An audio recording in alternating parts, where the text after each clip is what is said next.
Hi friends, நேற்று சென்னையிலேருந்து வரும்போது ஒரு பக்கெட் பிரியாணி வாங்கிட்டு வந்திருந்தாங்க. வாங்கிட்டு வரும்போது டைம் பார்த்தீங்கன்னா 12 மணி இருக்கும் நைட்டு. அந்த டைம் பார்த்தீங்கன்னா யாருக்கும் கொடுக்கவும் முடியல, என்னால் சாப்பிடவும் முடியல. அப்படியே தூக்கி ஃப்ரிட்ஜில் வச்சுட்டு தூங்கியாச்சு. பிரியாணி நல்லா இருந்துச்சு. அதுக்கு கத்திரிக்காய் பச்சடியும் பிரெட் அல்வாவும் கொடுத்துருந்தாங்க. அதுவுமே ரொம்ப டேஸ்ட்டாக இருந்துச்சு. கீழே ஒரு பாத்திரத்தில் தண்ணியை வச்சுட்டு மேலே அந்த ஆவிலே பிரியாணியை லைட்டாக ஹீட் பண்ணி எடுத்தேன். பிரியாணி நல்லா சுட சுட இப்போ செஞ்ச மாதிரியே ஆயிடுச்சு.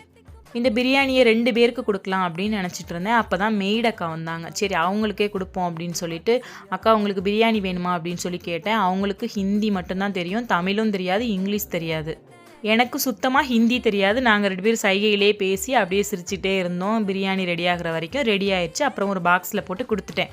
எனக்கு எப்போதுமே சாப்பாடை வேஸ்ட் பண்ணுறது பிடிக்காது. கொஞ்சம் கம்மியாக சமைச்சாலும் எக்ஸஸாக நான் சமைக்கவே மாட்டேன். பக்கத்தில் பாட்டி ஒருத்தவங்களுக்கு பிரியாணி கொடுக்கலாம் அப்படின்னு சொல்லிட்டு நானும் பாப்பாவும் போய் கொடுத்துட்டு வந்துட்டு நாங்களும் மார்னிங் பிரேக்ஃபாஸ்ட்டுக்கு பிரியாணி தான் சாப்பிட்டோம்.